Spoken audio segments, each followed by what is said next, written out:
Hello and welcome to the podcast. My guest this week is from an amazing band called Lookin. I met the band when I was about 15 or 16, around that age, and they were the first real example that I can think of seeing like a local band that were really good and could actually show you how it's meant to be done. We had a massive chat and we recorded a new song, which has been in my head for absolutely days. I love it. It's quality. It's so good. So let's get to it. Please welcome Theo Bowers.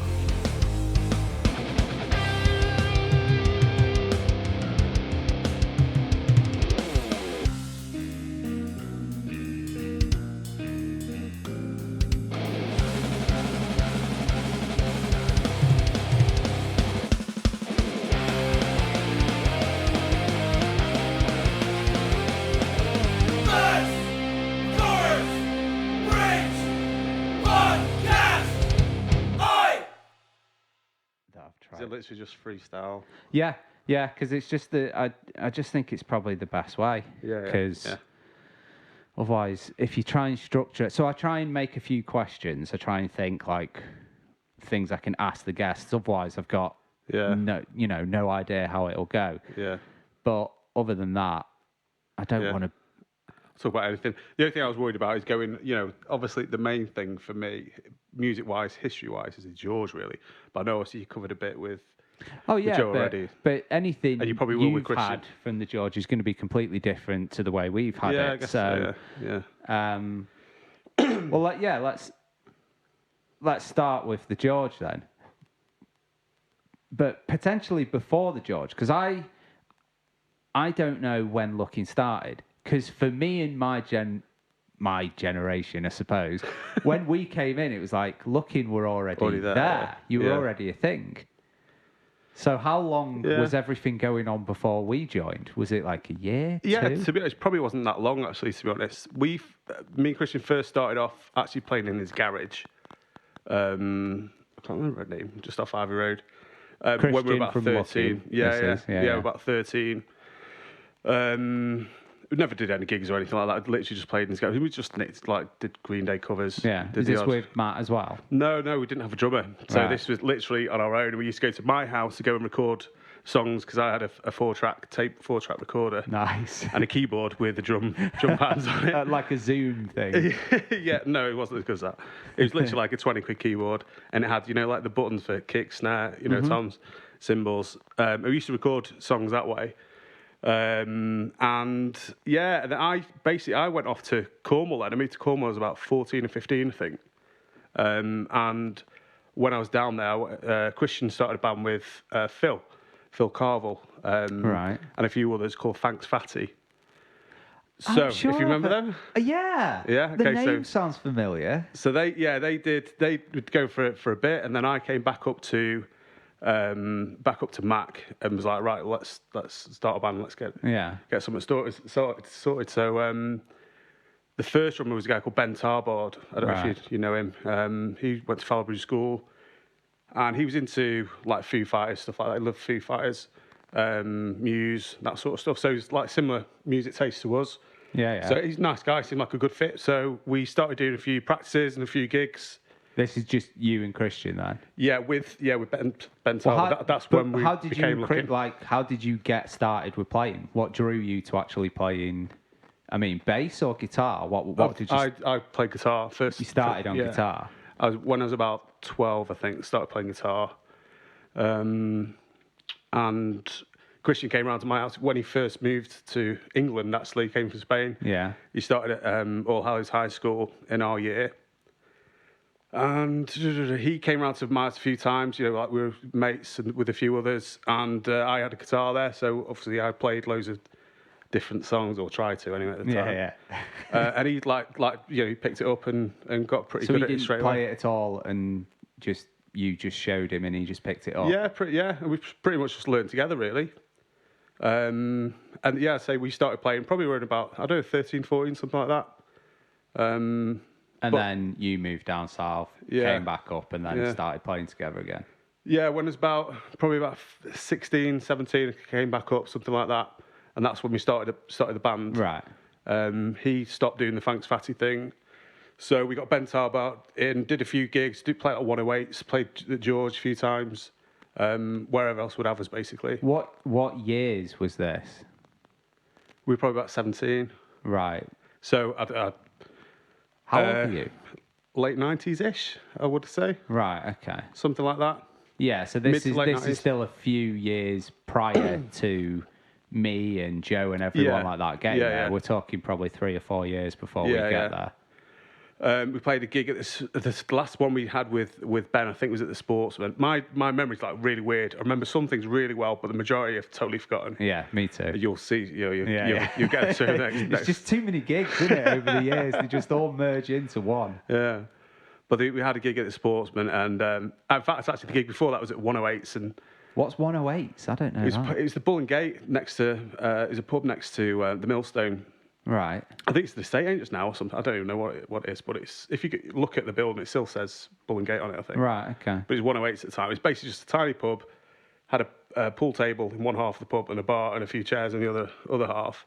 So when we played, they literally just moved the pool table to the side of the room, and we were like literally, no room. Yeah. And I think Ben snapped his snare drum, I think, on like the first song or second song. It's like the worst thing to go. The skit, So that was like gig over, pretty much. It was like, right, okay. So is that your first gig? No. But he's actually one of the last ones with Ben, I think. Right. And then we played the Sportsman, and that's, I don't know, just I wasn't feeling it or whatever, and it just didn't feel right. But all the time, Matt, who was like a friend that we knew through. Just schoolmates, basically. Yeah. He was in a couple of other bands as well. Actually, he was in about 5 bands at the time. Well, drummers are in high demand, aren't they? Everyone wants to play guitar, and then people who aren't as good in guitar, not saying this, usually get pushed onto bass or something. Yeah. Everyone needs a drummer. Well, he's in probably, maybe more, but at least 5 bands, I reckon. So he was always saying, we should get together. And we played, there's some gig at like Point in High School or something where there's a band called Bob that we're playing with Fraser and Paul Mays and Dave Brennan. I think Matt was on, I don't know if there's any other members, or if there was, but Matt was on the drums. And they played this gig at Point in High School, and me and Christian basically went on, when they finished or in the, in the middle of it or something, and just played Welcome to Paradise. But Matt played. I remember when we played, it was like, oh my God. That was like the first time we played like with Matt, and he was like, geez, he's good. So good. He's like, and he kept on saying, I'll join you. We were like, no, you're in too many bands, We'd never be able to practice, that sort of stuff. We wanted to practice a couple times a week, that sort of stuff, and then do a gig once a week. It's probably not going to happen, but after playing, it was like, we've got to get him playing.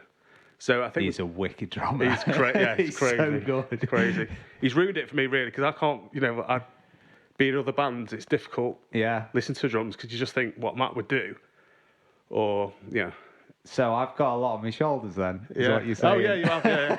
I've got some very big shoes to fill. He's just crazy. Every time, even now, like when we play or practice or whatever, most of the time, we don't look the other way. We look at Matt, just watch him do stuff.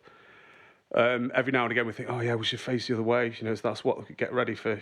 That's what the gig's going to be like. So get used to it. But it's like, no, I just watch Matt play. To be honest. Well, Shuffle used to do that. Pretty sure Shuffle all used to face inwards. Yeah. So they'd all face me. So I'd face into the middle of the room, and they'd sort of face the middle of the room as well. But then U-Turn would always do it as if it's a gig. Yeah. So we used to practice it trackside, and we'd have me at the back of the room on the little drum riser that they had in the old mill down the road. Tomsk could be on the right. And he'd point his amp slightly towards me, but also towards the front. And then Joe would be on the left, and he'd put his mic stand like facing the door, like a gig. Yeah. I mean, I guess it depends on the room, doesn't it? Really. Yeah. If there's a massive mirror in it, like there are in most, then it doesn't really matter which way you face, does it? I suppose. No, it's going to reflect everything. But with Matt, like if we recorded like a practice session with Matt or something, it would just be probably 3 or 4 times in each song, he'll be like, "What, jeez," you know, like that's crazy, you know, whatever. Obviously, I'm not going to swear on this, but you know, it would be like, you can say whatever you want on this. Okay, well, the moment's gone now. But it is like, fucking hell. Yeah. Jesus, do that again. And sometimes you'd be like, let's just stop because you're laughing because it was that good or whatever. Got to stop talking about him now.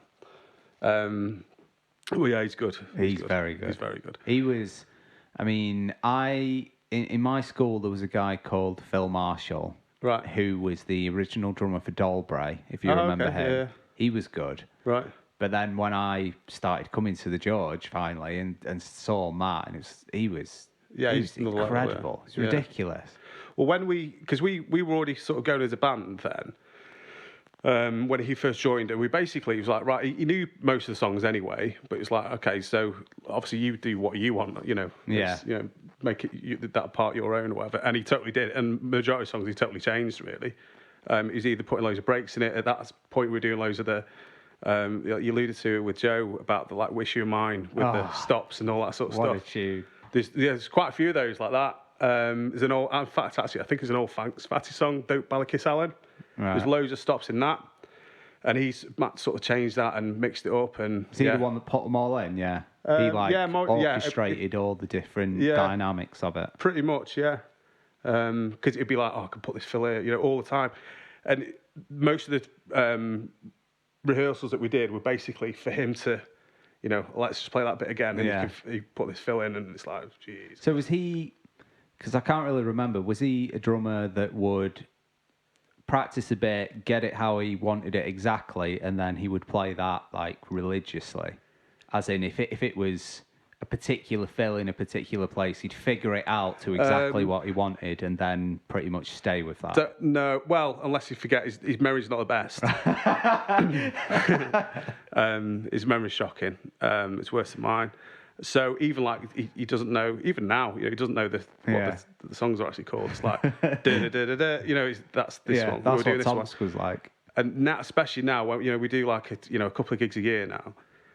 So it's like always going back into rehearse, and we only rehearse like once for it, if we're lucky. And it's always a case of, oh yeah, I forgot that bit. What hell's that go? Sometimes we have to like, you know, play it back. But me and Chris don't really bother. You know, he can do what he wants. It's going to sound good. Yeah. So it doesn't really matter to us. But I know like if we played like Pretend Love again or whatever, it would be different now because it's like I just simply can't remember. It's been too long. Yeah, it's like 20 He'd probably 20 remember years. the structure better, but not necessarily all the little. No, he doesn't remember the structure either, to be honest. No, it's just weird though. You know, a lot of the songs, because we've played them that many times, they're pretty much built in, aren't they? After a while, especially I find if you record them, if you record them properly, definitely, then it's locked in then. Whereas we've got a lot of songs where towards the end where we didn't record anything, or since when we stopped being a proper band or whatever, like you know.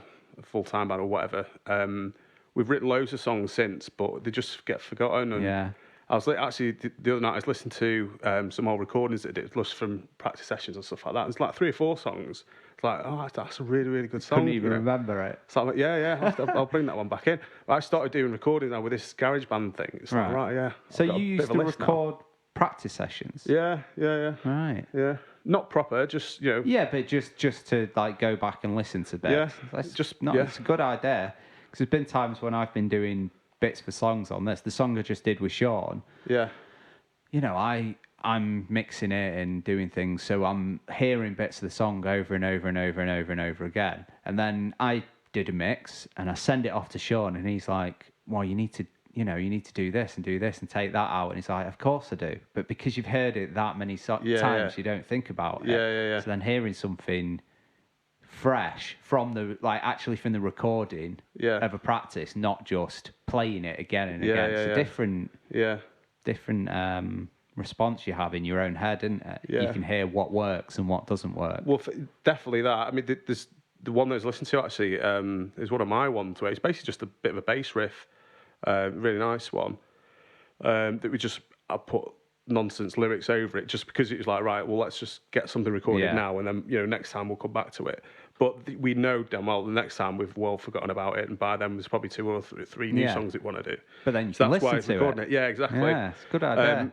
but there's like a half-hour recording where we're just messing about with this song, and there's about 3 different arrangements of it, like where a chorus comes in, it's like, no, that's rubbish, or we'll do a break there and just do vocals at that bit. Yeah. And then when you listen to it back, it's like, oh yeah, that's good, or no, that's crap. Yeah. So you may think it's great at the time, and then you listen to it back and go, oh, it wasn't good, it just totally kills the song or whatever. So it's really, it's a good tool. I think we did it just really probably just to use it for ideas for like recording stuff, like for songs and stuff like that. And then coming back into whenever we do record or whatever, then we've got a bit of a list of right. This is these are what we're gonna do. Thing you said about just putting any random lyrics in. Yeah. Shuffle Dave used to do that. He just says he figures out the melody he wants, and then just puts any words over the top that fit with it. Yeah. Because I'm gonna do one with him, but he's staying away COVID-wise and stuff. Yeah. So we're going to do it remotely. Yeah. So he's already sent me a load of songs so I can play along to them and stuff, which is wicked. And he's done that exact thing. So he just gets... It doesn't make any sense. He just he writes all the music and then he's like, well, this is the melody for the vocals, and just says any random words. And it sounds great, but if you try and actually listen, make sense of them, it's just not possible. It's complete rubbish. I've always struggled. I do the music first, and always do the melody at the same time. But the word, I've always done words as blah, blah, blah, blah, blah. And, there'd be a certain phrase that you pick up. It's like, right, I'll work with that. And that sometimes becomes the basis for the whole song then. You write a whole song around that. Yeah. This one now that we're going to do in a bit, Burn a Match, is the phrase in my head. Oh, it's a tune. But that's the only thing that I've actually written down. It's like, right, okay. Strike a match to watch it burn. That's it, whatever it was. It's a tune, right? It's a wicked song. But on that one, when I was doing I've wrote the words like this morning for it, for the other verses, and it was like the only thing I can get in my head is like strike a match. Well, you've had to write them down because you can't remember them. Yeah. I'm terrible with it. With after, I don't know when I was about mid-20s, I think I moved back down to Cornwall. Yeah. And started a band down there called CFR with my brother. Brother's on drums, Ollie, and we had a guy called Tim play guitar. Yeah. Absolute maestro. And then Ian on bass. And we would basically... Wait, what were you doing? Guitar? Second guitar? Yeah. Right, okay. So we were basically doing like sort of like a garage band, 60s style. We started because my mum's 60th. We're having a big party for us. It'd be cool if we could actually just rather than getting our DJ or whatever, we'll just start a band. Them. Yeah. And just do a load of 60s covers, which we knew she'd love. So we did that. And it was like, actually, this is pretty good. And everyone loved it. So it's like, right, we'll just carry on doing it. So we go for quite a while and did loads of songs, but I literally didn't write any words down for any song. There's never any set... It's like a running joke, really. Never any set words for any of the songs. It was literally... whatever. It'd be a few phrases that you keep to. But there's literally... So making it up on the night, every night? Yeah, literally. That's risky. Yeah, but it didn't really matter. It didn't really matter, to be honest. But it just felt loose. It felt good. Yeah. And because there was no set way, it was like... I liked it a lot more, I think. Yeah. Because it felt a lot more... whatever mood you're in, you just... I'm going to sing about that this time or whatever. Or a certain person in the audience are going to sing about you. But it doesn't, a lot of the time, it's like, don't get me wrong, it's not like perfect lyrics all the way through. It's like you said, freeing, a different way of doing it. Did you listen to the episode with Far? Yeah. The song at the end of that, for all the verses, one take. He just like, oh, I'll just do something. Didn't have anything written down, just did it off the top of his head. And for the little chorus bit, he did it once and was like, that's what I'll do. But then he did it again just so it was a bit better in tune. And that was it. Yeah. So 2 takes for the entire song. Yeah. It's brilliant. Yeah. But the only thing is, we did a few recordings down there. And that's, for me now, is all I can listen to, to get back to, those times or whatever, when you're sort of reminiscing or whatever. And some of them are like proper tunes as well anyway. But I do think, I wish I'd done some proper fucking words for it, rather than... bullshit words that I'm saying because it rhymes. Yeah, I know what you mean. That's the only thing when you come back to it. But in terms of writing songs, that's how I've always done it. It's always been like a certain phrase that I like, and like then a vocal phrase or a guitar phrase, or is it it doesn't really matter. You just get something. Yeah, for the lyrics, it'd just be a certain word that I like the sound of. Right. And I'll pretty much build it around that. Whereas Christian's totally like Chris. Well, obviously, he can speak for himself when he's here, but hopefully, if he comes, whenever that'll be. Yeah. But with his lyrics, if you listen to the songs, like my lyrics are quite sparse. There's not many of them, and generally repeated quite a bit because I'm not. It's not about that for me. It's about the timing and the rhythm, isn't it? It's not necessarily about the lyrics, like you're saying. It's how they flow through the song. Yeah. But mine is, like I'd fit perhaps 4 words into a line of a verse, whereas Chris would probably do 8. Right. And there's meaning behind his. That's always been the difference between me and him, our songs anyway. You always just sound good. You're not bothered about meaning. You just want to like make a hook and go with it. Yeah, for me, definitely it's the timing of it, or the feeling of the words. Whereas with him, it's the what actually the words are saying. So yeah. But that's always been quite a nice sort of juxtapose really between me and him. Yeah. Going back to when Matt sort of started drumming for us, he was amazing. Like straight away, obviously everyone knew he was amazing. So he changed loads of songs for the better, and then the new songs that we're doing, we were writing them differently. He was writing them all together. Yeah. And a lot of it would be I need you to do something, or and Matt would just do what was needed. It'd be like some weird random drum pattern that he's come up with. It's like, right, sweet, but that'll do. We'll just put a bass line on that or whatever. So everything changed really when Matt started, and then probably when you joined. Really getting back to where we started on this one. When you joined, we were probably like 2 or 3 years in by then, I suppose. Right. You mean when me and Joe when you came on the scene? Yeah, when everyone started. Well, when our group started going. Yeah. I remember you were like the like New Kids on the Block sort of thing. Yeah. Well, we looked up to all you guys. I can't imagine there being anyone in my year or the year below who wasn't going to the George that was like, wow, Lookin are amazing. Do you know what? That's on really big headed, but we knew that and we felt that. It's good. Like that's good. It was a genuine respect. It was like, because we're going and we're just learning our instruments, and here's some guys a few years older. They've been doing it for years longer than us. They've got that experience, and we're listening to them, and they're wicked, and they've got great songs, and they're all talented at their instruments, and as a band it works really well. It was wicked. It was great to see. It was really good. We proper certainly me and Christian did. We made the most of that. We loved it. Matt was never. Matt always had girlfriends. It seemed a bit more of a quiet guy. You and Christian were always around, where Matt was like, his gig's done, he was gone, wasn't he? After a gig, let's leave it here, let's go and get leathered or whatever, whereas Matt would be the sensible one, and he's probably driven there for starters anyway, so he's going to pack his car up. I'd help him, and Christian, you wouldn't see him for dust.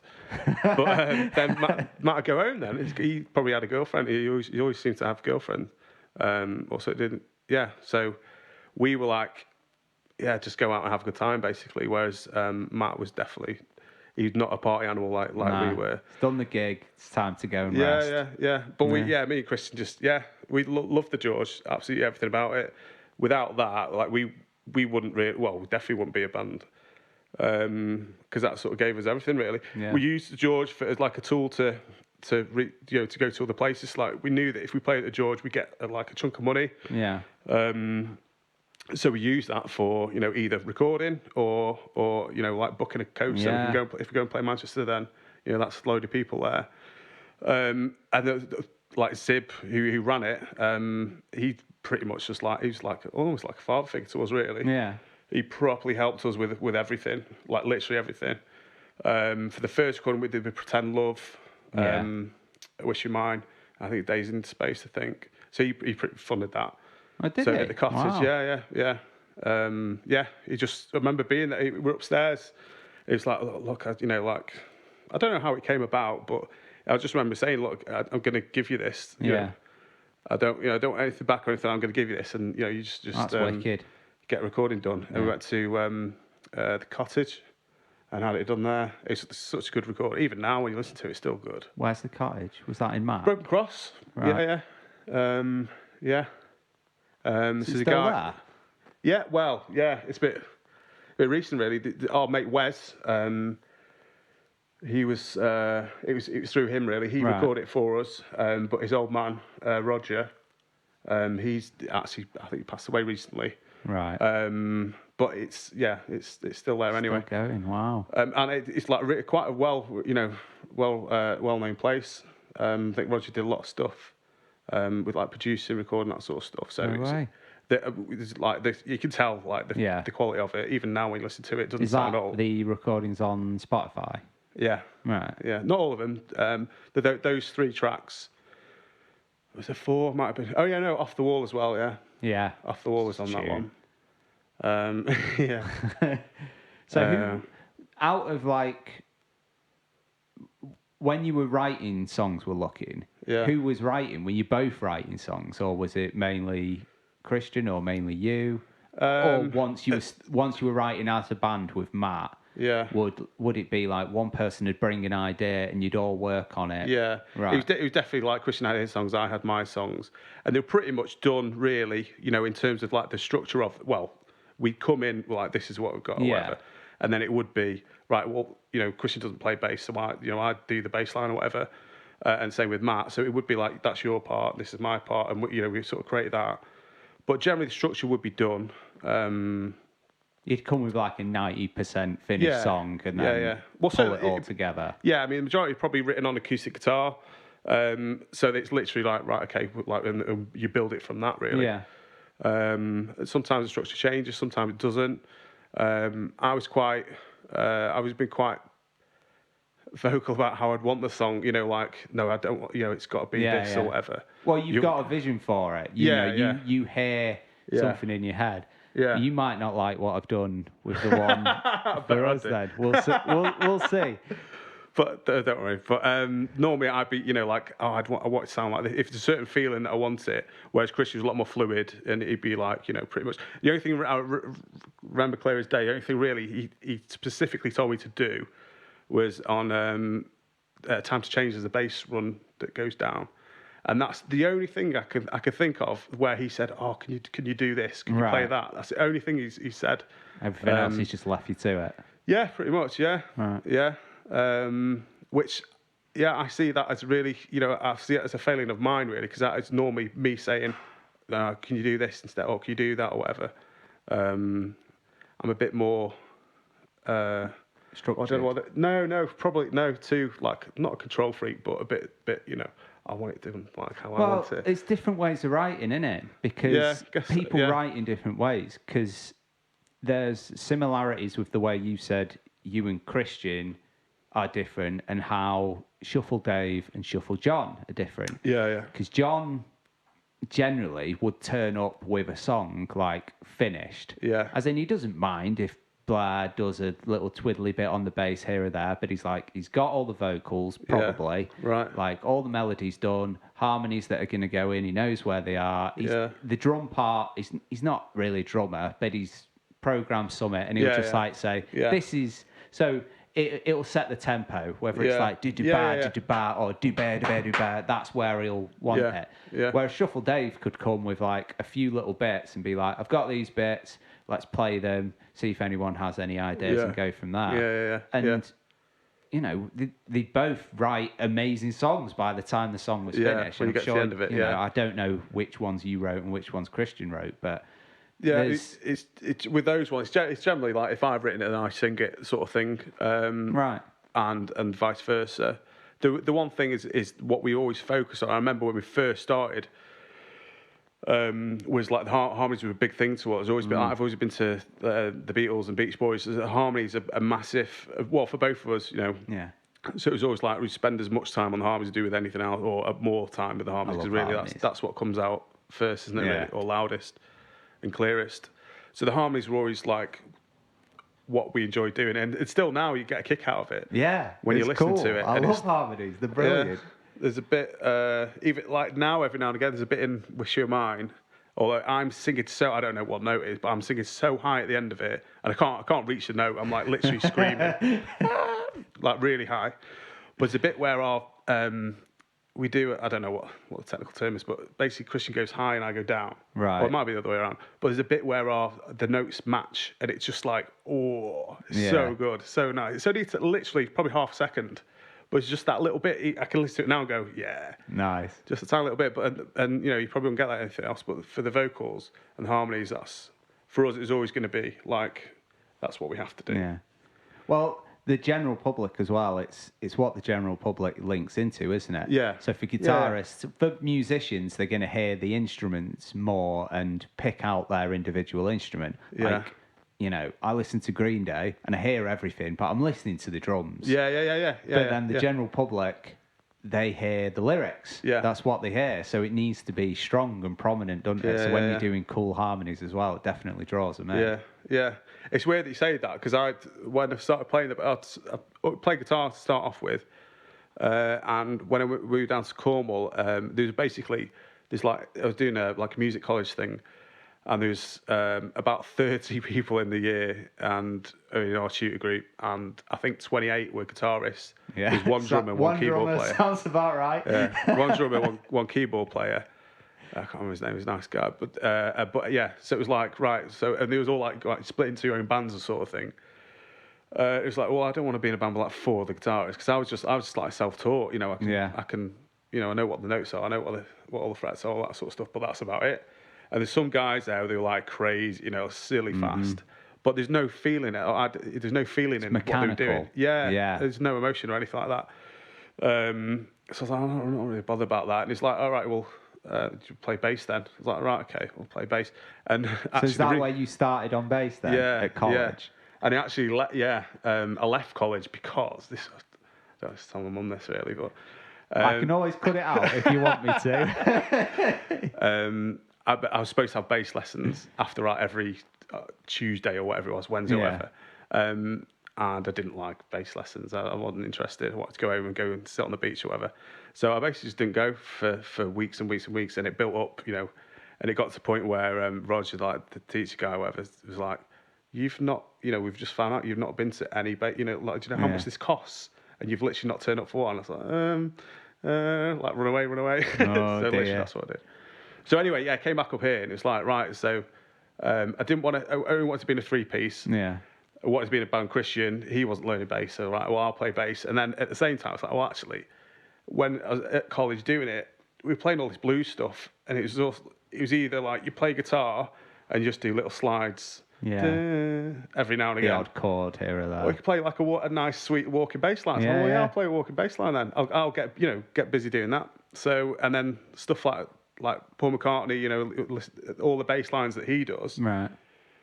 It's like, actually, it's a lot more interesting playing bass. Anyway, I find that now. I've never ever practiced bass. I've always had a bass at home, but I've never ever practiced it. Yeah. Only time I touch it is when if you've got a practice, you know, like an actual rehearsal or a gig. I've never ever played it at home. Never have done. Never will do. But I just. Or like a song idea, I suppose. If you record I've never written a song on a bass or anything. But you recorded the bass for that one you sent me, didn't you? Yeah, only because I needed bass on it. Right. It's a great bass line. It's lovely. It literally just, well, that's where you go to. That, you know, it's just like... Yeah. But I don't particularly get any enjoyment out of it. It's just that if we're playing at A for a bit and then goes to D, it's like, well, I'll make it a little bit interesting how you get there or how you get back. Yeah. No, go on, keep going. Oh, no, you ruined it now. Well, I was going to say, you've brought a guitar and a bass, a short scale bass, which looks wicked. I thought, I used to have jazz bass. First proper bass was, Terry got it me. It's Tanglewood. I can't remember what it's called, like a Warrior or something. Quite a nice bass. And then I got a Fender jazz bass like that, a white one. Right, okay. Beautiful. I love that bass. Had that for years. With like what do I have? I think it's like the Pearl Essence or whatever scratch plate, and then changed for a black one. Right. Or something, I can't remember. But I love that bass, beautiful bass. And I swapped it for a drum kit when we started doing Lookin, because I fancied having a drum kit. Huh? Can you play the drums? So, if it's a different person asking me that, I'll give a different answer. No, I can't. No, I can't. You can do a few beats. Yeah. I love playing drums. Oh, right. I didn't know that. But I don't. Yeah. It's the most fun, isn't it? Yeah. It's just the most loud though. That's the thing. Well, not this one. Well, not that one. Although it can be, because can turn it up pretty high. So, yeah. But I swapped it for a drum kit from some shop in, I don't know, like Newcastle, right. The line or something like that. Anyway, and then he was like, "All right, so we're doing it, like every now and again we're doing these Lookin gigs again." So I was like, "Right, well, I'll buy a bass line. I don't know what to get." So I was like, "Right, I'll just get something cheap and I'll do whatever." Yeah. And every gig since I've had I think I've had a different bass for every single gig we've had since, apart from I had like an old JHS one. Well, you just keep buying a new one. Yeah. Well, so I like. Yeah, it's got to be something interesting. It's got to be something different. Have you That's the kept most. The other ones, or no, right? Sell them keep selling them. Yeah. So, as soon as we finish a gig, right, I'll sell it. There's no point having it. Yeah. Because I know I won't touch it again until the next gig. So you've not bought that just for this, have you? No, I bought that for. We had a practice just before we went into all this COVID stuff, I think. Right. Like March. I don't know if we played it. Did we have a gig at Chris? I can't remember. I can't remember what bass I had last time. But yeah, I've not had it long. Okay. But yeah, I'll probably keep that until. Well, we won't be doing a Christmas gig, will we? So it's for sale if you want to buy it. What is it? I don't know. You don't even know what it is? No, you really don't care about it, do you? As long as it's different, or that's like the most commercial bass I've ever had, really, since the Fender one. I've had like proper obscure. Joe will know, like he knows I buy crap basses, but it's basically got to be cheap, rare. I'm not bothered whether it's good or not because I'm only playing it for one gig. How can it be cheap and rare? Does that just mean it's that's really the game. bad? That's the game. Yeah. Oh, this is another thing. Yeah, I love buying random guitars or rare, where they're a bit out there. Like not commercial, like you said, smaller, unique, handmade ones and stuff. Yeah. So it's just weird ones that it's like, what the hell's that? Because for me, it's like, it just makes it a bit more fun, a bit more allure to it. Yeah. It's what not about trying your to find them guitars? and sell them. Are you more particular about your guitars? No. I'm trying to buy one. I'm in a guitar, well, I have been in guitar mood for a while. I don't play guitar that much at home. I play acoustics and nylon strings. But electrics don't really bother. But I got that because I got that for this actually. That guitar. No. Yeah. You haven't bought that guitar just for this. Yeah. Seriously. I just thought I've not had one. I have to go. And you don't even know what it is. You don't even. Yeah, no, it's a lag jet. I know. Is it a jet? Yeah, lag jet. A lag jet. Yeah, well, I've got a lag. My acoustic. I normally keep my acoustics. I've got a lag acoustic. I can't believe you bought that guitar for this. I've got one right here. You didn't need to. No, well, I don't know. That's amazing. But I'll just sell it and basically or swap it for another one or whatever. That's wicked. I feel privileged. I fancied that one because they're actually quite a good make for like compared to what I would normally buy. But it's quite nice. It's a bit like Chris's old one. Used to use a Tangled Jetstream, the green one that he had. It's actually in my loft. All this stuff is in my loft. Is it? So technically, if I want to go and play guitar at home, I could just go and get Christians and get his stuff. Yeah, all of his guitars are up in my loft, and amps and all that sort of stuff. So I don't actually need it. It's just like just out of interest. Oh, not had one of those before. I fancy getting but a bit of a brand thing. Like when Adam Black. Have you heard of Adam Black guitars? No. Adam Black. They are quite obscure. They were actually quite at one point. I think they're quite well known. It's probably about mid-20s. Margie Music had all these Adam Black guitars. They still the acoustics are quite still well known or whatever. But they had these. They had a bass and a couple of electric guitars there. It's like, I fancy that. And I got one of the guitars. I can't remember. I think it's called. Oh no, I got a bass for it. It's called the Apollo. It's like really good looking bass. It's really nice to play. It's like, it's all right, this. And then they had a guitar, like electric guitar. I'll get an electric guitar as well. So at one point, I think I had 4 or 5 different Adam Black guitars. Wow. So I like, if I've got one guitar, I like having the same brand. Like, I'll have like a little brother or a little sister or something like that, you know. So the Lag, I got that because I've got an acoustic. Is Lag the make? Yeah. Right. I don't know how you pronounce it. I think it's French. Right. I like the head on it. It's interesting. It is, yeah. The last two guests have had very interesting heads on their guitars now. Sean's had a tapered edge on it, so it was like an actual axe face. It didn't come to a point, but it tapered round, which was nice. Okay. That was decorative, and that's got a nice slit out of it as well. Yeah. I did have, I think last year, when I first had like a Squire Strat. That was my first proper guitar. And then I had an orange, bright orange, luminous orange, whatever, fluorescent orange, Charvel Chevette. Right. It was like a bit of a metal guitar, really. Right. But it had a reverse pointed headstock, which basically, like, you could pretty much kill someone with it. Like, literally pointed, like sharp pointed. Yeah. Like a stake on the end of it. Yeah, so it was reverse. Well, I had the reverse of it. You did like normal, like a Jackson headstock. Right. But this was reversed, and it was pointy. It literally, you could do some proper damage with it. Anyway, I found one of those, and I got rid of that years ago. Like I probably had it for about a year or something. And I probably would have swapped it for something. But I found one. Some guy in Oldham or something was selling one for about 70 quid, 80 quid. I was like, oh yeah, that's like second guitar, whatever. I'll go and get that. Yeah. So I got it and I had it for a couple of months. Right, I'm bored now and something else. So, how many guitars and basses do you reckon you've had over the years? Oh, hundreds. Hundreds. No, absolutely no doubt about it. Hundreds. You've not kept any personal favourites or anything. Just get rid of it. Get the next one in when you need it. Yeah. That's so weird. Yeah. I would have thought most people are like... Well, I suppose most people are like...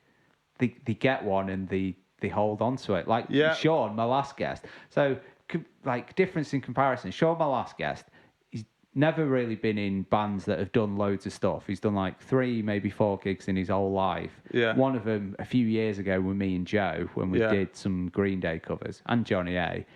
And he's got like 4 or 5 guitars sat around. He's had them for years. I think he's only ever got rid of his first guitar. Right. And you've been in bands your entire life, playing and gigging and stuff, and you're just like, nah, not bothered. Yeah. No, I'm not. There's no attachment, really. It's interesting. Not really, no. Not got any on your walls at home or anything like that? No, I've got a guitar. I've got plenty of guitars at home. Right. But it's generally the acoustics that I keep, like the nylon string ones. Because they're not no good to anyone else anyway, so I'll either burn them or I'll always have them, I guess. You hate music, don't you? You hate guitars. No, but it's got to have, like, I've got this particular one I've got, I love it because I think the G string, or there's a string on it, it sounds amazing. So it's such a good resonance Maybe it's to a G and it actually works and stays in tune for once, because it never does on any guitar, does it? No, it doesn't. But on this, the only reason why I got a guitar, and it's horrendous, it's horrible, actually terrible on it. But the strings must be 34 years old. They were proper old strings, but the G string is amazing. Did you say 30? Yeah. 30 years old. Yeah, the like gone way past dead. But the strings, it just sounds so good. Sound really good. Let's get it. Don't worry. You can. No, it's fine. Right. That's one thing. Yeah. So when after we did the Lookin thing, it's probably why I go through the different guitars. Really, after the Lookin thing, I was doing acoustic stuff. I started doing like open mic nights and stuff with. Tilly used to do a lot of the, obviously we all know Tilly. So he used to obviously set up all the gigs and stuff like that. We also did.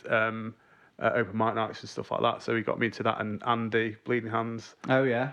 So they were doing acoustic nights. It's like, all right, I'll give it a go. I'd never really done a gig like on Tard, like just me. And it was always Christian that did all the talking and all that sort of stuff. I was quite nervous, really.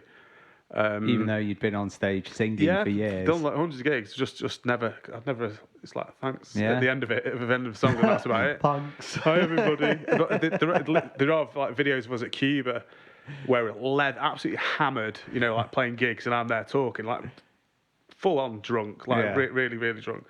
And I can hear my voice like, oh my God. And I probably listen to that, it's like, right, I'm just not going to talk to when I'm on stage. So I started doing these acoustic gigs anyway. but everyone sounded the same. They're all like doing, I could play Wonderwall, all that sort of stuff. So I wanted to do something different. So I was doing my own stuff anyway, but I wanted something rhythmic or whatever, but bassy as well. So it's like, right, okay. So I just took a few strings off my guitar and play like with 4 strings on it, and just do like an open tuning. Right. So you playing a bass line, and you've got like the higher strings, you can play the Which melody strings on that sort would of you stuff. take out? So take off the E. Well, it depends really. Generally, take off the E, just have an A. Oh, low E you'd take off? Yeah. Oh, right. Yeah. Just have the A and use that as the bass. So it's basically nicking ideas off either the Presidents, right. of the United States of America. So they do similar sort of thing. And then like C6 really. Oh, yeah. So it's like I've not listened to much of his stuff, but I'm aware of him and what he's done. So yeah, it's basically just you have your root note that you're playing all the time, and more often than not is open, and then you're just playing little embellishments and whatever on the rest of the strings. I know what you mean, I think.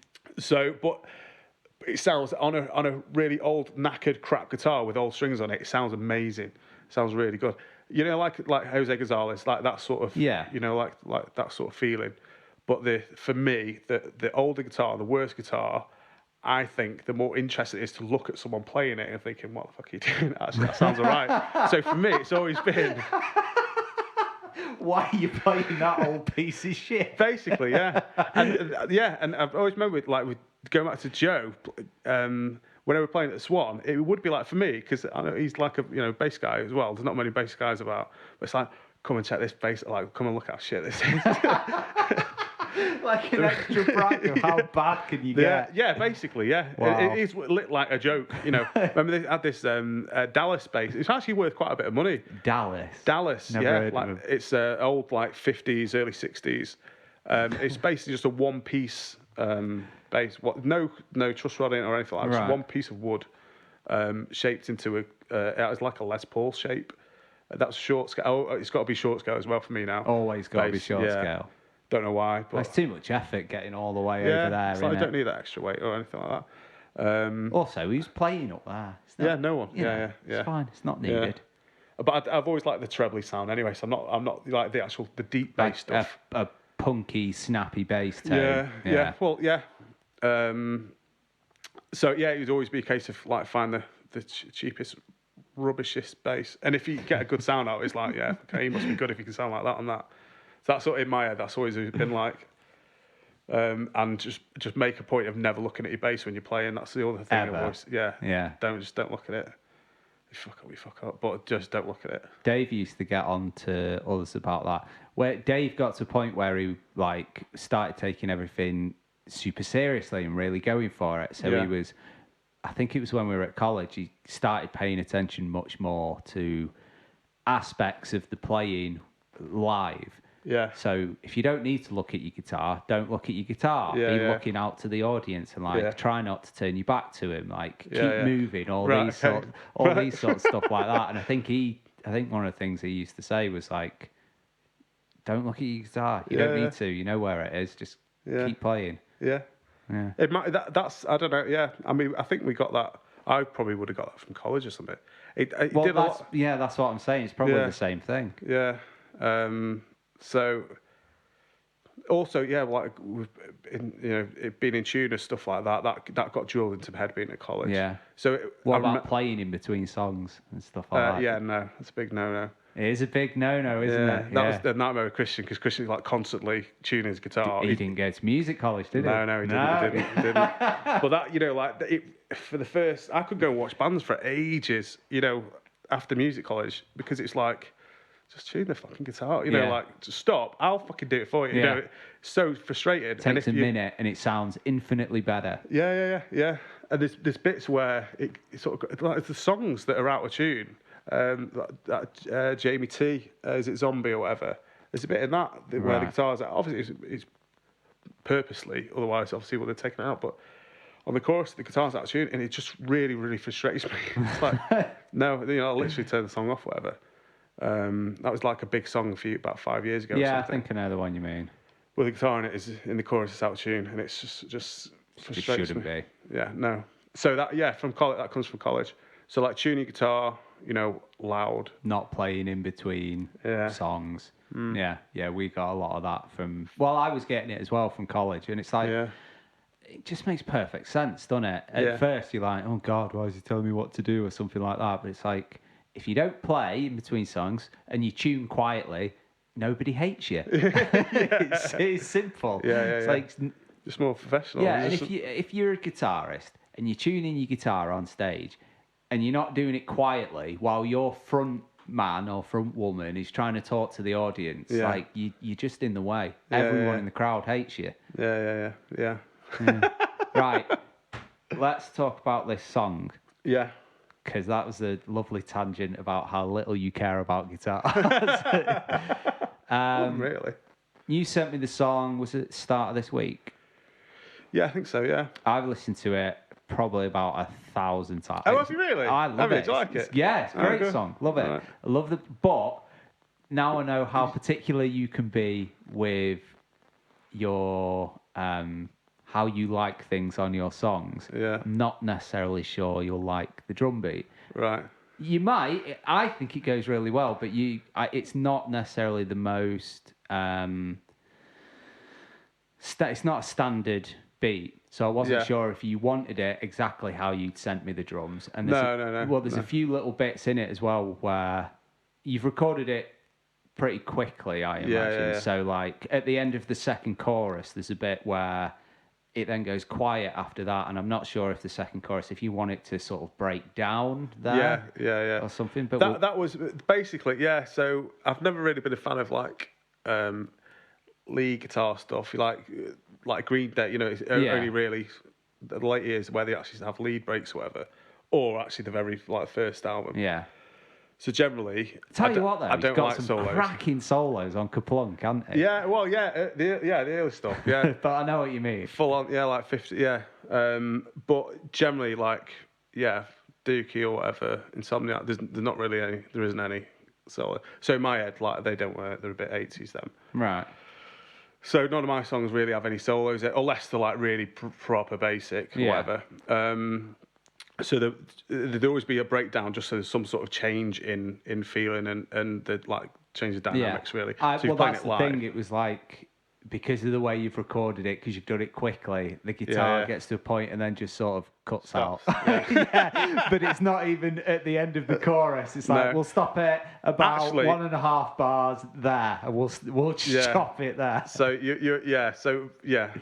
that's basically my knowledge of GarageBand. My limited knowledge of it. Christian gave me his iPad thing and the iRig thing. Right. Say use this, do some recording on it. So I was like, okay, and I'm not bothered. I had a multi-track recorder thing up in the loft, which I recorded a load of stuff on. It's I got to the end of it, I was like, right, what do we do with it now? How do I finish it? Yeah. And what? It's on the hard drive. What do we do now? How do we get it off? So he was saying about our GarageBand using it, and that's what he does his recording on. So if he does any recording, he'll send it to me, and I, listen to it and all that sort of stuff. So at the moment, that's how we're sort of trying to write songs or whatever. So do you still collaborate? Where is he? Is he in London? He's in, yeah. So you still collaborate with songs over email a few times a year, something like that? Yeah. Well, this is really the first time where I've done it. It's I've got my arse in gear, probably because of this, really. Right. It's all right, well, I'll best record some stuff then. Or I'll use this as a reason to do it, and I can send you an idea of what I've got, and then obviously send it to Christian as well. But I don't know how to use it. The drum, I just find it really monotonous how to do, doing a drum pattern on it. There's probably a little bit where you can just pull a loop in instead, rather than having to program it in. The breakdown bit is a loop of the guitar, basically. And I just left it in and literally just cut it off when I wanted it to. It all works. I was just curious as to how you wanted that bit to go, because obviously you've just gone chop and. Well, it was that'll do. I'll do. It's only for me, or to give you an idea. But if I was doing it properly, and I think I will actually, I will do this because I've been going through a load of things that I can record. It's that's actually a good song that. And I found, I went through things to do for today. I was like, I should do an old Lookin one or something, like an obscure one. I was a bit unsure about what to do. But I'm going to record them anyway, I reckon. Cause you're going to get some more done, yeah? Yeah, definitely, yeah. Although I don't know what actually you do with them when you've done them.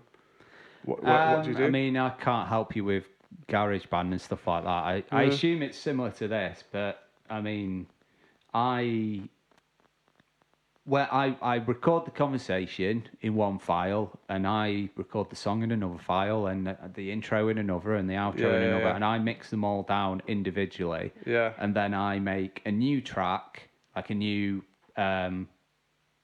project. Yeah. And then I put them in on like 4 different tracks, and so you can blend them together and stuff like that, and then mix it down and send it out. But so when you're on your contents thing, then that's your on the what? Sorry. The contents of your when you've got an episode. Yeah. It's got the 4 different contents, hasn't it? Oh, why have you seen it on the website? Yeah. Right. Or does that get carried across onto other platforms? Because one thing, it's like chapter points, isn't it? So you've got So I put them in on the website, though. I don't do it offline. Once I've uploaded it, I know roughly where they are, and I'll say it's here.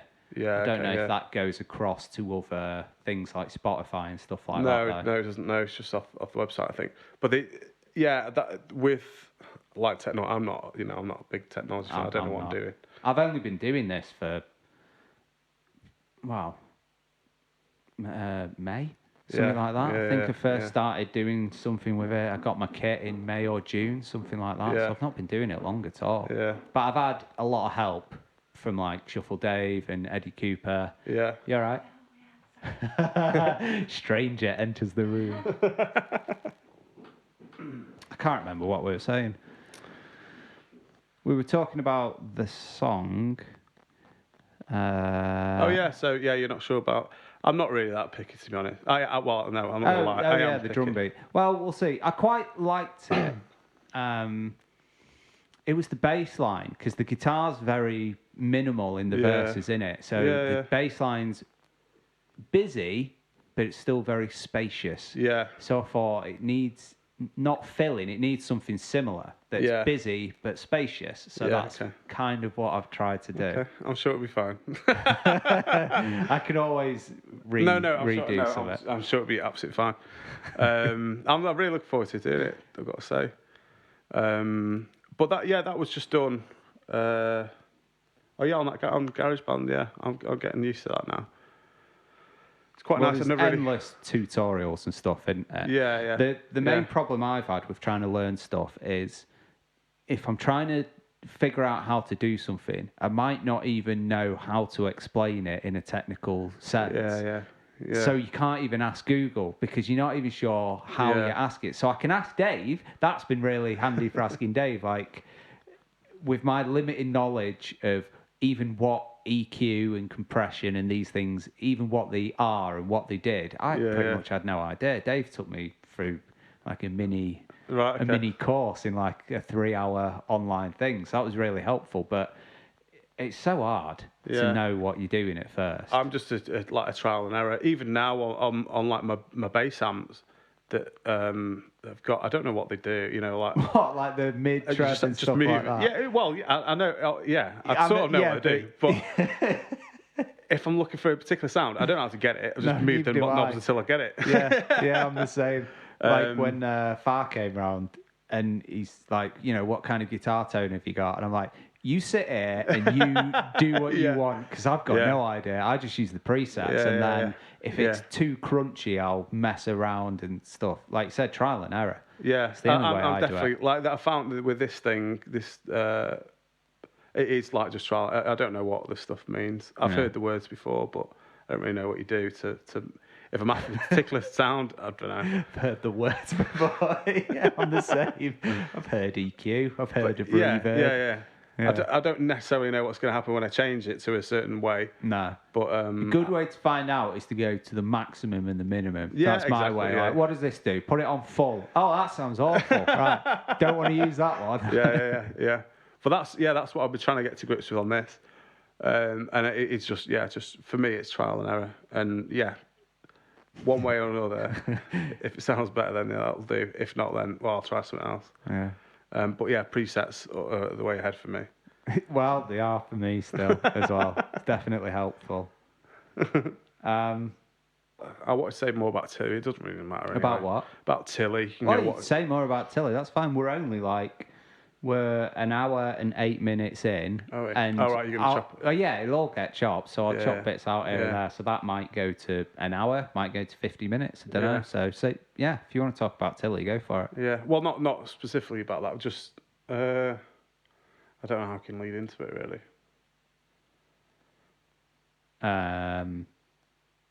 Well, what is it you want to say? Nothing. Just like how, Well, I did mention really. Tilly in one of that was the second one with Joe, because Joe wanted to come and talk about the local scene a bit more and champion some people like Tilly. Yeah. Because he was a legend.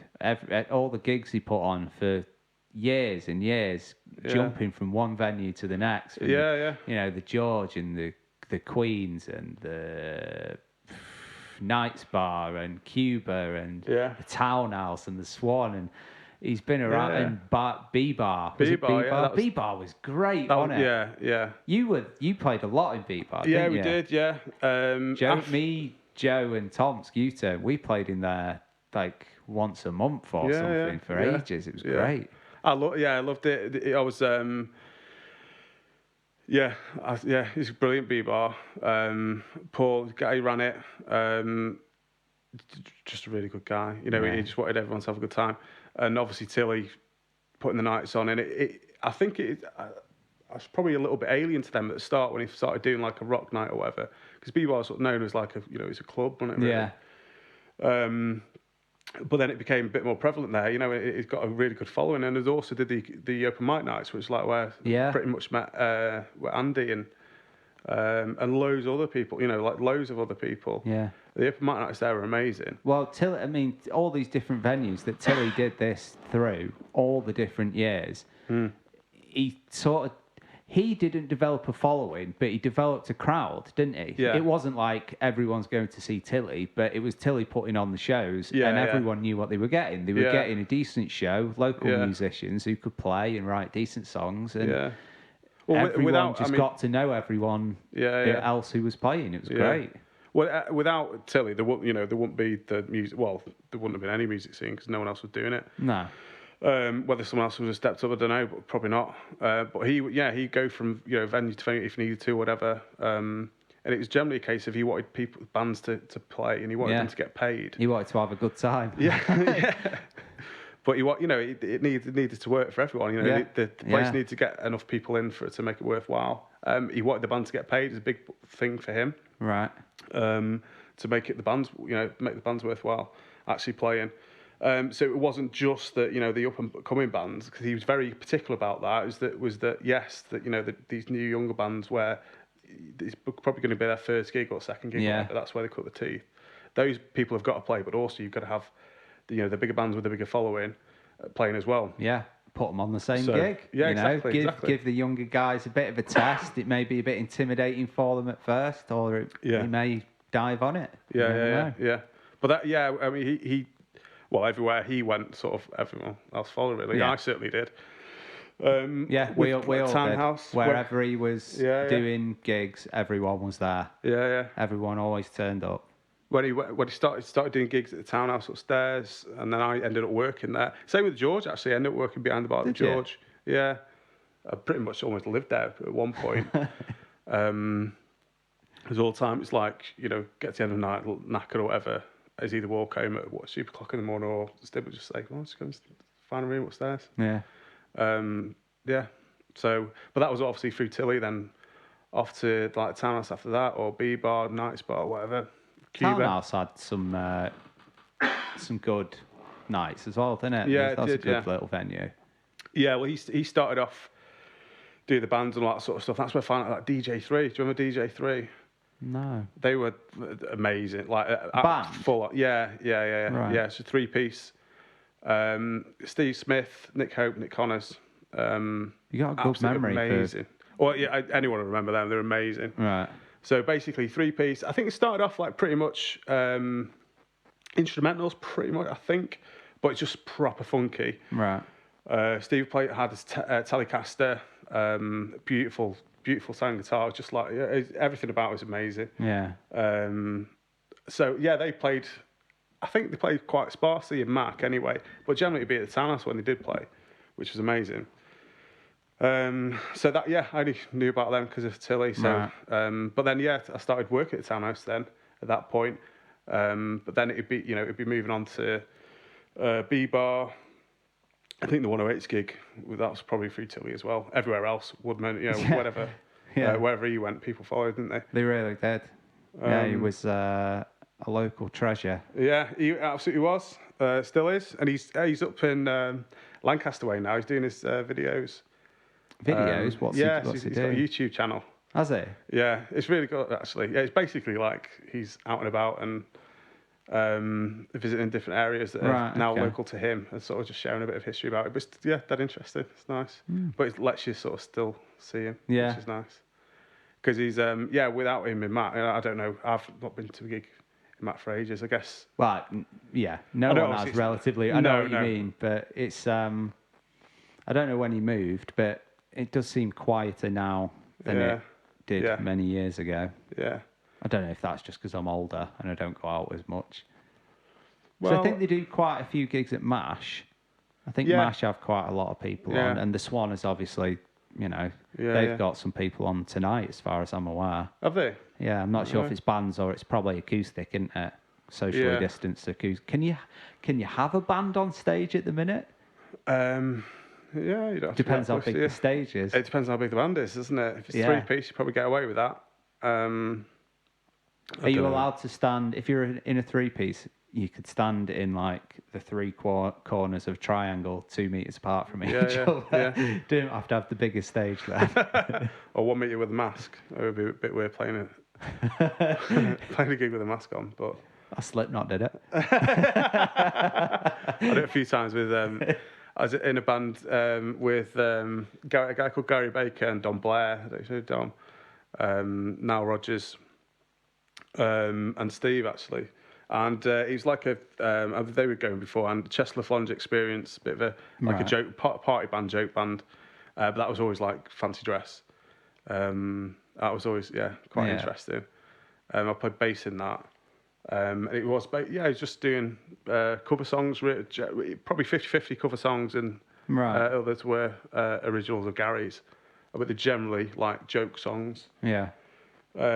He'd like Candle in the Wind, or like with Candle in the Wind. Yeah, hardcore punk version of it or something. I had a proper good bass line in it. That did. I put like a big walking bass line on it.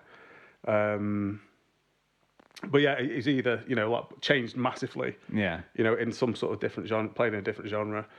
But that was quite interesting. But that was all always in fancy dress. So Mass, when you say about Mass, actually, I played in Mass quite a few times. Nice. Or in a nun habit thing. What's it called? What do nuns wear?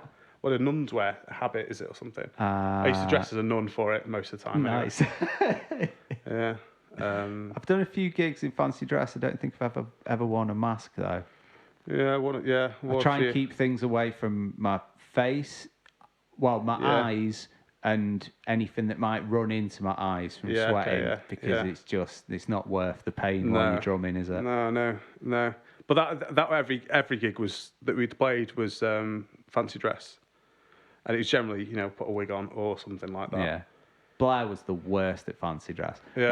Whenever Shuffle did like a Halloween gig or a fancy dress gig, so like a Christmas one or something like that, Blair's effort would always be basically like Snowman. He'd just wear like... Oh, really? Yeah. Or like Zombies, just wear his normal punk ripped jeans, get a T-shirt and chuck some fake blood on it. That'd be it. And maybe some white paint on his face. I swear, I've always been, when we, with Lookin, when we were gigging proper, I always be quite particular about what you're wearing. And I always wanted to wear shirts and ties. Not like business, dress sort of thing, but I just wanted to be some sort of image or whatever. But then I decided I wore the same clothes for every gig, pretty much. There might be a handful where I didn't, but it was always... Every gig? Yeah, it was just a plain black T-shirt, jeans, and black shoes. Right. So not the same shirt or the same jeans, but just like Not saying. Well, well, it's the way you said it. I thought you meant like I wore the same shirt, same pair of jeans, and the same black shoes for like every gig. It's Burton's t-shirts, right? Just their black t-shirts. I probably had about 20 of them. Yeah. And I always wore the same thing. But I always wanted to be a certain thing that you wore. I know what you mean. It can help image, can't it? Yeah. Yeah. I don't think it would have made any difference to us, I guess. But I always thought about what the people would think, how they would perceive it. Yeah. Because if I go to I'd look at that sort of thing. I used to get taken the piss out of by the other shuffle boys because more often than not I'd be wearing like a shuffle shirt on stage as we were playing. It's like you can't wear your own band's shirt on stage. Like, it's pretty advertising. Why can't you? Chris would normally have his like CBGB's t-shirt on or something. You wore that for the majority, right? I think looking back, but for me it was always playing. It had to be playing. And Matt. God knows what Matt's wearing. I don't think he cared. He's the same. It's a black t-shirt, I guess. But the image for me was a big thing. But go back to the gigs and stuff like that.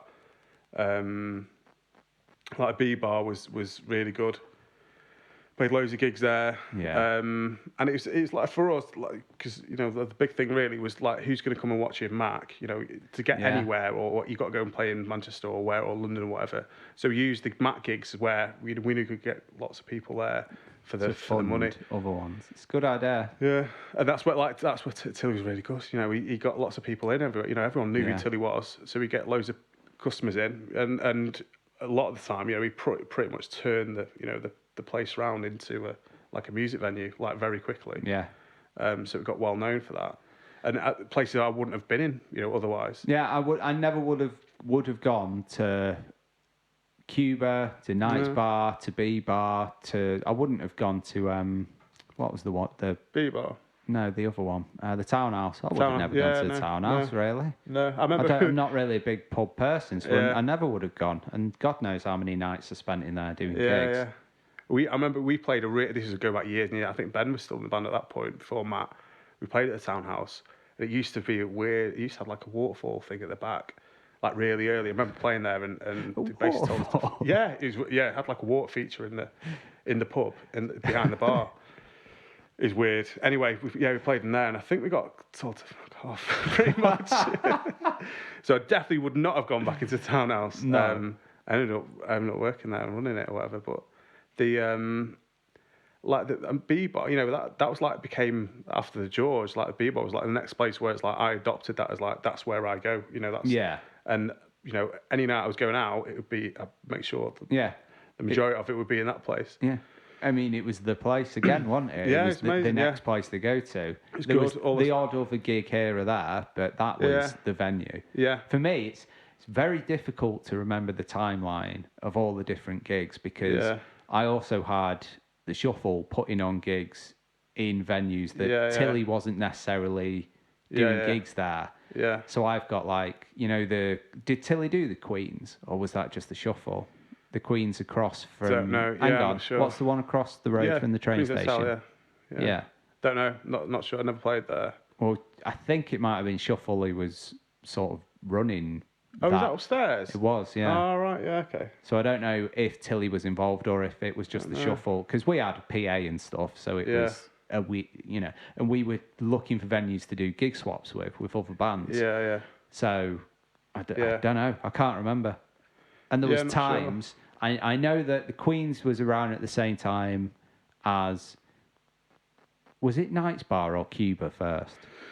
So originally it was Night's Bar in like the little Marble Court. In the little one. Yeah, and then Bar Cuba opened up, and they were open like at the same sort of time. Yeah. And then Bar Cuba closed. Bar Cuba started having bands on through Tilly or whatever. Oh, they were both open at the same time. Yeah. Oh. And then and they started, you have like big bands on. Good bands. Ash played there. It was a good, decent bands. we played there a few times, but the sound was terrible there. It's just a big, massive room, and it just used to bounce around everywhere. I never really fancied playing there, to be honest. I loved playing there. Because it felt so pro, because it was so... Yeah, you couldn't hear anything on stage. Couldn't hear a thing. I never really had... It felt great from the back of the room, behind the drum kits. It's massive, and you got all the lights flickering everywhere. It was brilliant. I remember actually saying that when the best gig I did was... and I went there. I was there not so long ago. In Sheffield, the Students' Union. It's like a weird shape. I don't know if you've seen the Students' Union in Sheffield. It's like it looks, those curling stones. Oh yeah. It looks like 4 of those put together. Okay. And there's like, it's weird, but it's basically 4 sections of the building, and one of them is like, or 2 of them is where they used to have bands playing. Yeah. And we played there. This was when the George was still going, because we had a coach from the George come, and we played that gig, and it was amazing. It was so good. The sound was like, I remember playing, it's like, fucking hell, this sounds amazing. Like speaking to Christian whilst we're like, fucking hell.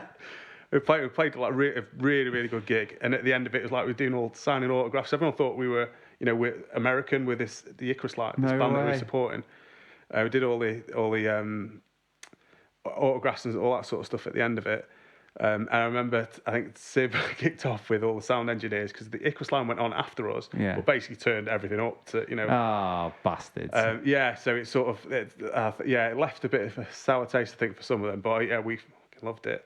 But that for me, there's that place, that was like probably the second best gig, but the sound was like, wow, we sound like really good, like rather than playing at the George or whatever, just listen to your amp and a feeding back. And a tiny little PA system. Yeah. But that one was good. The best one, I think we'd all say, that all the Christian and Matt would say this, the best one. We played it in Aberdeen. This festival called Go North. I think it was Go North. I think it's called a music festival. It's basically this long street in Aberdeen where everyone they're all bars and they all have gigs on. We played this little, like a theatre, I think it was. And we didn't know anyone there. It literally just us 3 just drove up, or Matt drove up. Yeah. On our own. There's no one else with us. Amps in the car. Everything crushed in. I think he just took his breakables or whatever, snare. Christian's amp. Didn't bother mine, just guitars. Went up in his Fiat Punto he had at the time, black one, beautiful car that. With his big bore exhaust on and his expensive stereo. We drove up there, just us 3. So normally we'd have like quite a few people come with us, but that was just us 3. So that was alien anyway. We stayed in a hotel. We played this gig and it was absolutely amazing. It was like full on bouncing. The place was packed and everyone was dancing. It was amazing. It's like the closest I felt to being like, this is like a real band. Yeah. I get that was all like the signatures after, all that sort of stuff, autographs after, because they all thought were you taking merch to sell and stuff as well? No. We had the CDs. Well, I always sold CDs, like £2 a go, whatever that we'd Christian would make, and now and again he'd make us put the little plastic wallets and stuff, printing off your own things. That was about as merchandise as we got. But did you never do T-shirts or anything? No. But that was the best gig, like sound, well, everything combined, but sound wise, that was like, wow. Nice. I think there's a video knocking about Christian's got, I think, of that one. And it was like full on, end of the song, everyone goes mental. It's like, fucking hell. Nice. Is it a big crowd? Yeah, really big crowd. Yeah. So those gigs were like, they were like the we're going to get something out of this. At that gig, I think Beggars Banquet were there, who were, Biffy Clyro was signed to at the time. So it was like, right, okay, so, that was the reason why we did that one for them. So it was always like a stepping stone to get nearer to being signed or whatever. But the Maxfield ones were always just a case of getting the money to pay for that sort of stuff. So Mac ones were just important, and also that's where you see your actual mates, where a lot of them can't go to. It's a lot more relaxed, isn't it? Yeah. A gig in your hometown. It's a lot more fun. Yeah. You don't mind having a few drinks. You don't have to play perfectly. It's so it's so easy to just have a good time rather than worrying about playing every song perfect, singing in tune perfectly. Yeah, no, we just felt it's just relaxed. Certainly, like now as well. I mean, we always felt the Mac ones were totally that, just have a good time. So we get as drunk as we possibly could. I remember dropping as we possibly could. There's a Cuba one. There are like a few recordings that we've got. There's one where I'm properly leathered. But I know my old manager from Wildings, a good friend, Matt Wilson, I borrowed his bass for a gig. It was like a zebra stripe Explorer or reverse Explorer, not my sort of bass, but it was cool anyway. It's like, yeah, fuck it, I'll play with that one. And anyway, I got leathered and I dropped it. I don't think I damaged it anyway. But yeah, I was hammered for that one. So sorry, Matt, for that. But like generally the Swan gigs now, like the early ones that we do now, it's normally like every one shot a song or something like that. Jesus. Just to get hammered. That's got to be a quick played set list. If I'd be playing that, wow, shot a song. Yeah, or yeah, and be pretty much on the way there before the gig. But then after you said, it's just having a good time. It's not going to happen this year, though, is it? No. But it was always, it's a case of it's a party. Like we don't do this very often now. Yeah, so it's a party. It's not a gig, it's a party. It's like, it's a gig, but it's for you and all your mates and everything. It's a lot different. Yeah. So I think they've done, Andy and Wendy done really well out of that. Well, I don't, They've done a great job. Yeah. They've done an amazing job. They've really got a place there that I think a lot of people can call home. And there's not many places. I think that is like the George 2 for me. That's the way. Yeah. Way I saw the George really originally. It was home to a lot of people, and people felt so safe there. And you could go there any day, any time, whatever, and you're welcome, and it's home. It's a good feeling. And we don't go there often at all. But when we do, it's like it's great. I've not been in years, but if I was gonna go out and do a gig somewhere, I can't think of anywhere else. No. It's the place to go, isn't it? That's the only way I don't go. My sort of going out days are long gone. But if we're playing, that's like it's no question. That's where we play. It just feels right. It's just a nice feeling in there, Do you have any idea what Christian's doing at Christmas? Is he staying down or is he coming up? I don't know. I guess it depends what's going on. So generally, I think last year he went away for.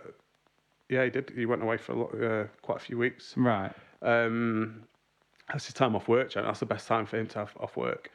So he generally goes away. Right. Okay.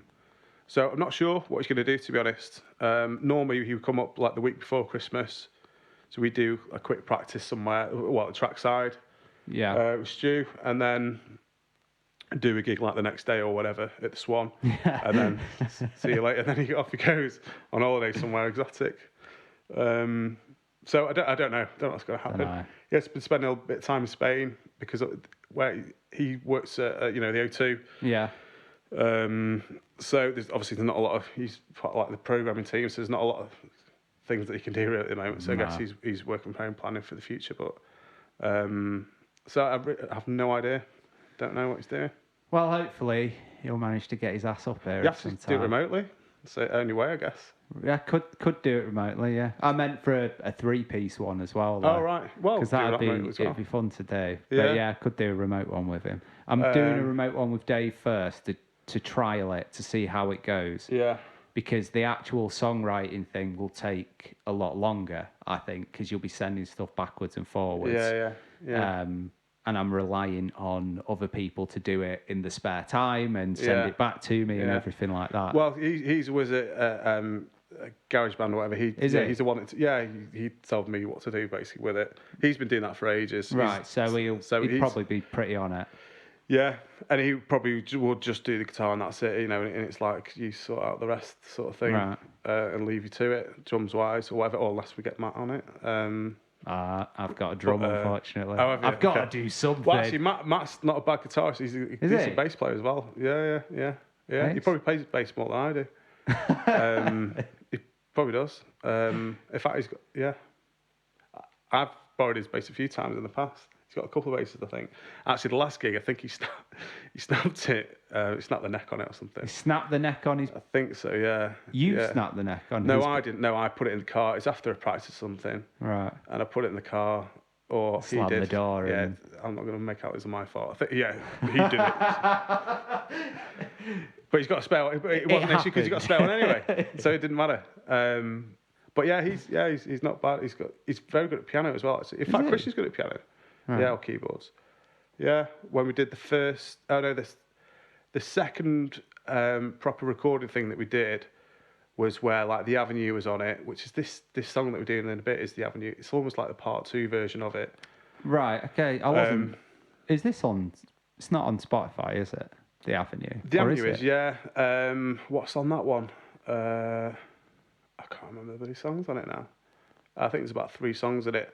But Matt, the sound man, in my phone, it's like Matt the drummer. Matt the sound guy from the George. Matt the George, yeah. Matt Withers. I ended up working with him actually. The really long ginger hair guy. Yeah. I remember. He's got short hair now. He did the U-turn, the live U-turn recording at the Swan. He did all, yeah. Where at the not the Swan, sorry, at the George. George, yeah, he did all, yeah. So which Tomska's still got. Well, we've got a few there as well. The first time we played, oh man, this is where my memory's crap. Yeah, mine too. A really fast one. Yeah, so that was how. Yeah, recorded loads of stuff at the George, but Matt was the guy that did it. So he came in as a sound man. Right. Did all his stuff. He came from like Whaley, but he came a long way to do every gig, and that was purely for the love of it, I think. But yeah, he used to record all the bands, didn't he? And at the end of the gig, here you go, your CD. It's like, oh my God, that's amazing. Yeah. Couldn't believe it. Yeah, it's like I've only just learned at home how to copy CDs and stuff, and I'm being given my own band on a CD. Yeah. Because then it was like, if you're starting out, I remember a lot of places, certainly Manchester, if you wanted to play there, it's like, well, have you got a CD? It's like, no. But how the hell am I meant to get a CD? Exactly, yeah. But things like GarageBand and like this setup I've got here, it was probably possible back then, but it's way more expensive, I imagine. Yeah. A lot harder to do. Yeah. Technology-wise, it wasn't there either, was it? It wasn't the same level. No. But Matt did, so Matt was doing sound engineering anyway. He did that. He's big on that. And he recorded our second CD. Which we called at Cara's Barn, which is like Cara's like Christian's girlfriend, right? Fiance now, where she lived just near Goresworth. She had like this barn, steel house, and we used that as like a recording studio for a few days, which was amazing. And Matt recorded it. It's really, really good. And Christian played piano on it. I had this little break on one of the songs where the piano's like, fucking hell, that's. He's pretty good at it. Yeah. Don't want piano in mine though, but yeah. So they can both play piano. In fact, the first time I met Matt, he was proper good at piano. Really? He does all his left hand and all that sort of stuff. Like full on. Really good. Yeah, he's actually a really talented musician. He went to music college as well. But with music sort of stuff. Well, I guess we'll just have to see what happens with Christian. If he can come over or do it remotely, I don't know. Yeah, I'd prefer, obviously. Like I said, I'm going to do a Skype one with Dave. I'm going to see how it goes. Yeah. If it works and it's not, an absolute nightmare with editing and everything like that, then I'm well open because it opens the scope up for, I've got a guy called Callum Gordon who's a pianist. I know him through Dave, and he went to uni with Dave and lived with him in halls. Wicked guy, love him to death. Not seen him in years. He lives in London. I'm never going to get the chance to play with him, but with this, he could put something out, and and I'm sure he's got capabilities to record and send it over to me. But it also opens up America.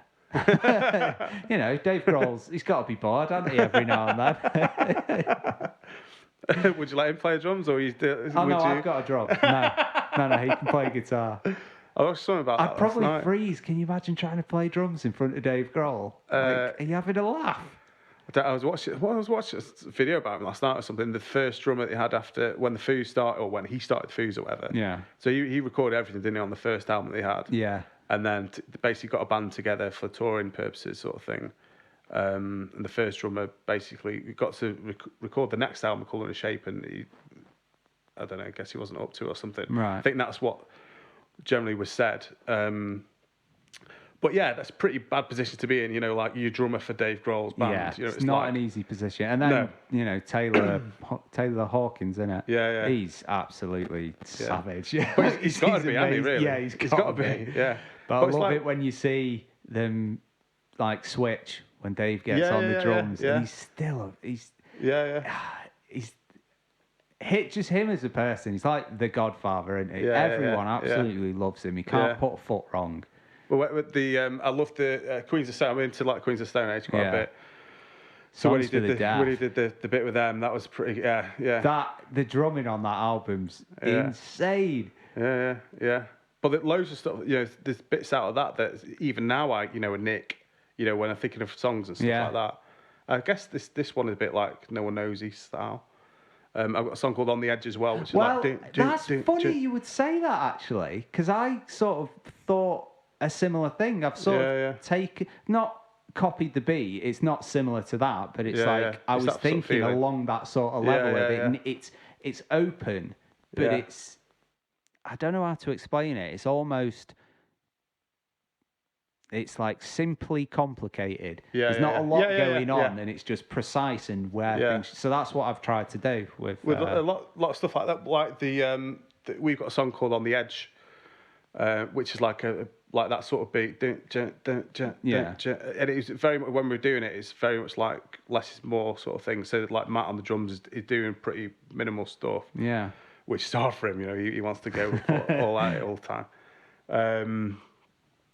So yeah, but for me, I quite like that. You know, I like that feeling in the song, and I think you need it every now. When you think of a set list, you know, you need a few different styles of songs. Isn't it? It's in threes. It's like ba-da-da-ba-da-da-ba-da-da. So it really, it breaks it up. It's a lot more.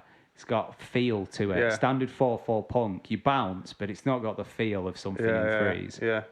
But then on this one, it's like it goes in the chorus. It's like 4/4, isn't it? On the chorus. Well, everything's 4/4, but you count it in like ba-da-da-ba-da-da-ba-da-da-ba-da-da. So you count in 1 2 3 2 2 3 3 2 3 4 2 3, but everything's nice and swung in triplets. See, this is my issue with like drum machines and all that sort of stuff. Is you can't well, maybe you can. I just don't know how to do it. But just putting a basic beat on something. Right. So you can change things from, it'll give you different note values, and it may say straight or swing. And if you change it to swing, it'll put it in the tripleted form for you. Yeah. Okay. Yeah, I got you now. Yeah. So I just need to then split that. So yeah, if I when I go from 3/4 to 4/4. I can't show you right now because I've not got it up. If you want to go from 3/4 to 4/4, I know you can do it, but I don't know how to do that. Yeah. But if you want to switch something from like 1 2 3 4 1 2 3 4 to like 1 2 3 2 2 3 3 2 3 4 2 3, so it's still in 4 because you're counting 1 2 3 4, but it's separated into threes. You can switch it. You can do that pretty easily. But switching time signature mid song, I know you can. I don't know how to though. That's the thing. It's where, because I like doing that, especially like drums wise. You know, there's quite a lot of songs where might go to half time or something like that. Yeah, and lots of tempo changes, or you know, where I'm limited. That sort of this. Again, though, it's only limited by current knowledge, and once you just get a bit more familiar with it. One thing I'm finding out is little hotkeys, like little shortcuts. So Control and C or E and F and different letters. That makes you so much quicker when you're doing things just by learning these little bits. Yeah, but it's something I need to get my head around. I think obviously it's the more you do it, the better you get, or the easier it gets, and the more you know. And trial and error. Just keep trialing and error, and if something, as long as you don't. As long as it don't burst into flames in front of you, you're all right. You can always just Control Z and take it out again. Well, that's the good thing about that garage band thing. You can literally just press back and it just gets rid of that thing. Or sometimes you do that, you didn't mean to. It's like, fuck's sake, I've got to do it again. Can you not redo? You probably can, but I don't know where the redo button is. I'm just still at the stage of fuck's sake, I've got to do it again, rather than where's the redo button. Probably is one. I don't know. Probably. But with obviously how things are at the moment, doing gigs and all that sort of things, it just seems miles away now. Even practicing is miles away, isn't it? It's difficult. So you have to find another way of getting your music fixed. Hopefully this. Yeah, well, yeah. I think with, in terms of, like, we're used to doing a yearly gig, like an annual gig. So that's going to be a big miss for us. Because literally, you know, it's funny as well, on the bass, I can tell you what year, my memory's terrible, but I can tell you what year because of what bass I've got, you know. Oh, wow. And that's what, yeah. Year of the Warwick or something like that. No, not those. No, they're not those good. No, they're not nothing. No nice basses really. Yeah, that's probably the one. That's probably the best playing one I've got now. But that'll be gone soon. I need to move on. Yeah, I need to find a different bass. Had like Epiphones for a bit. I like the short scale basses. Yeah. So quite limited with what you can choose really. It's not many short scales about. But yeah. Cool. Yeah. Yeah, should we record? We've been talking for like close to, 1 hour 43.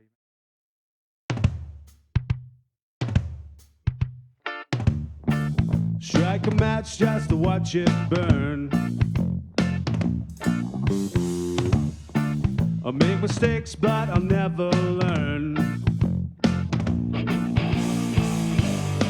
I have done what I had to do. I am done with you. I'll make my way to that place that I call home, to see where it all went wrong. On my return, I will say goodbye to you. All the best from Kennedy Avenue. Stand in line, await your turn. I back down and a fake concern. I have done what I had to do. I am done with you.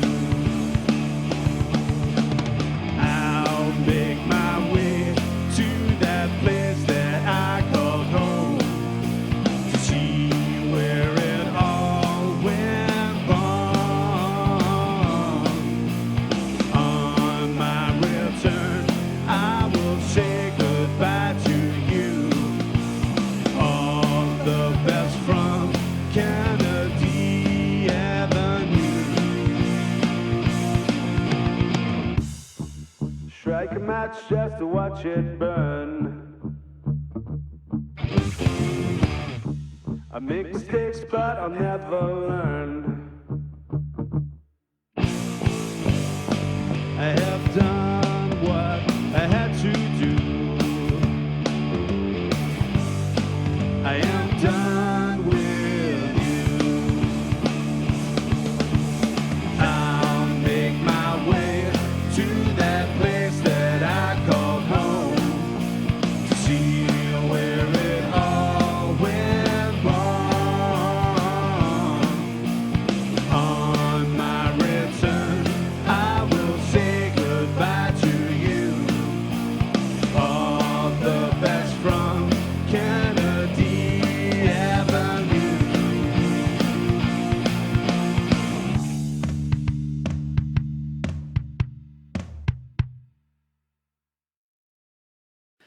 That was The Avenue Part 2, written and performed by Theo.